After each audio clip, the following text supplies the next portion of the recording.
Hey everyone, welcome back. So today I'm going to be recommending some shades for fall this year. Some of these are shades that have been in the market for a while, but also new shades as well that came out this year. In one of my previous videos, I reviewed some of my favorite brown lip shades.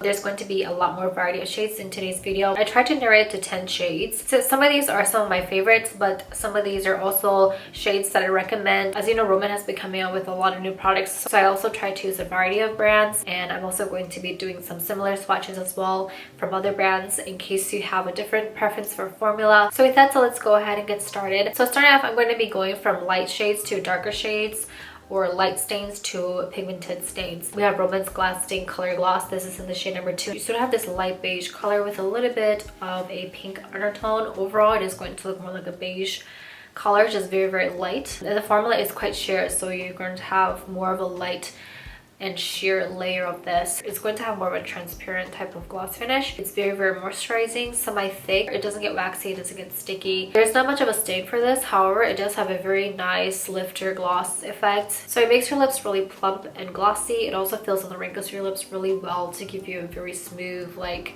canvas on your lips, which maximizes the gloss and gives it that juicy pout. With that said, this also works really well to apply just by itself, but also layer on top of other lip products. So really easy to retouch as well. It does have a slight sweet scent. Next up, we have Roman's Sheer Tinted Stick. This is in the shade number 1, Bare Pumpkin. This is a lip product that recently came out. At first, I thought it was going to be similar to Ginger Milk Tea because it has a little bit of a yellow undertone. For this shade color, it does seem to be more of a coral beige color with a little bit of a pink undertone. It does have a little bit of yellow in it, but it does have more pink in it. And here's the hand swatch. Ginger Milk Tea does have a little bit more brown in it.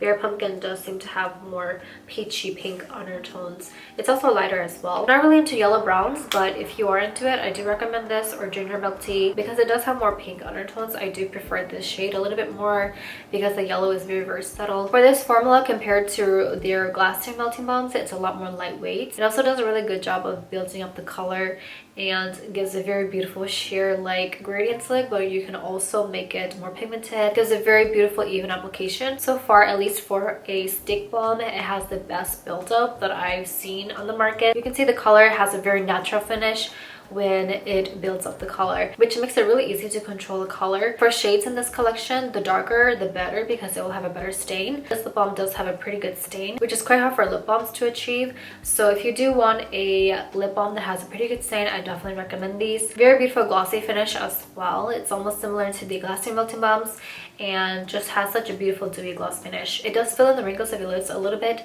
to give you a nice juicy pout. It does have a melting function, so it's really easy to apply on your lips and give it very smooth. It does have a mild scent as well. You can barely smell it. Lots of good shades from this collection as well. Judge Cocoa and shade number 4 are also really good shades. We have another Roman brand. This is from their Blur Fudge Tint and 12 Warming Up. Again, we have a light shade. So I have a light beige color. I was debating between Warming Up or Cooling Up from the same collection, but these type of light shades have been quite popular recently.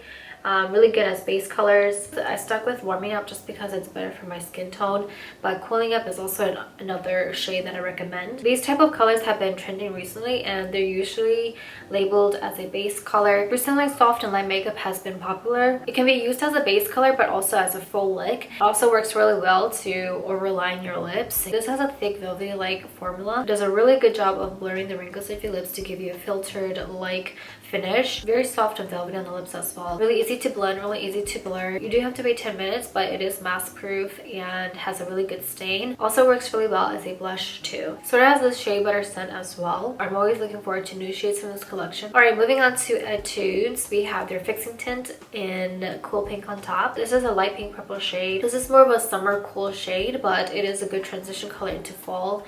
Also really good to use as a base color, but also by itself. It is oxidized a little bit to get darker. Light shades have been quite popular, but specifically pink purple shades like Cool Pink on top. Different versions of this shade have been coming out for different brands, and it's definitely not going anywhere anytime soon. This also works really well as a blush. The scent kind of has a crayon-like scent, but it's not overwhelming. It does have a watery-like formula and then it dries matte. It is mask-proof, quite moisturizing as well, and also has a really good stain. Next up, we have a slight change of shade. This is Peripera's Ink Mood Glowy Tint in 28 Rose Standard. This is a new shade that recently came out, and you sort of have a rosy pink color. This kind of classic shade didn't come out until the 28th shade. Very beautiful rosy shade. If you're into subtle rosy colors, I do recommend Rose Standard. But the formula, as you know, it does have a dewy like gloss finish, very moisturizing, has a really good stain. It does turn a little bit red for this formula, but you'll see that it has a really good stain.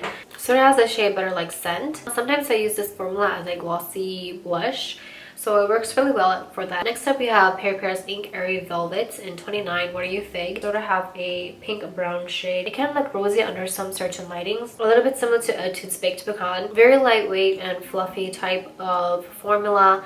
Very easy to blend, really easy to blur. I would say it has a pretty good stain, up to 3 to 4 hours. And then for the formula, it does smell quite sweet. Next up, we have AOU's Fluffy Matte Balm. This is in the shade 7 Comfy Balm. It's a little bit similar to Mauve from Roman's Blur Fudge Tint, but it's slightly a little bit more mute. It's not as bright, so I do like this shade a little bit more. If you saw from my review of this product, you'll know that I'm not a really big fan of the packaging. It's one more step to apply the product and it can be a little bit tedious. However, with that aside, I do like the formula of this. The formula is also really good, similar to Roman's Blur Fudge Tint. It has a very beautiful blurring finish. It is, however, more lightweight than Roman. It has a very nice fluffy marshmallow like texture on your lips, so it just feels super soft, really easy to blend, really easy to blur to create that beautiful gradient look.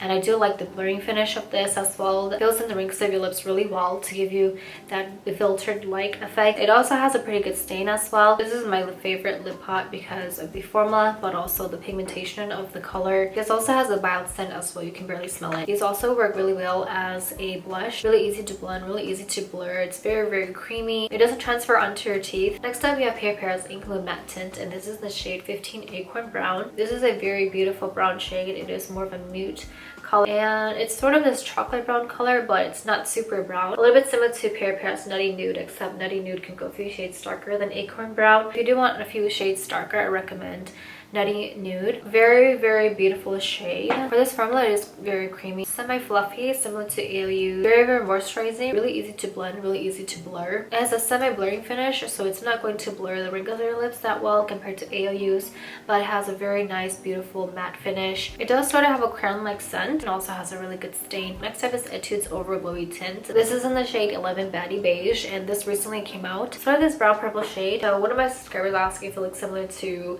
Breeze Big, and you can see here they do look quite similar to each other. I do like both formulas, but I find that for Etude's Over Glowy Tint, it does have a better stain. The stain does turn a little bit rosy, but it's a lot more pigmented, very buildable. It has this gel-like formula and creates a very beautiful dewy gloss finish. And for the scent, it also has a sweet shea butter like scent. Last but not least, we have Roman's Juicy Lasting Tint. This is in the shade 40 Black Sapphire. This is a deep purple color, and it does have a little bit of black in it. Very mute and a deep color. Very good for fall, but into winter. As you know, for this formula, it's really buildable, also really pigmented, very grape-like purple color. So those were the 10 shades that I wanted to share with you today. Let me know in the comments what are some shades you recommend for fall as well. That's all for today's video. I hope that you found it helpful. Thank you so much for watching, and I will see you in the next video.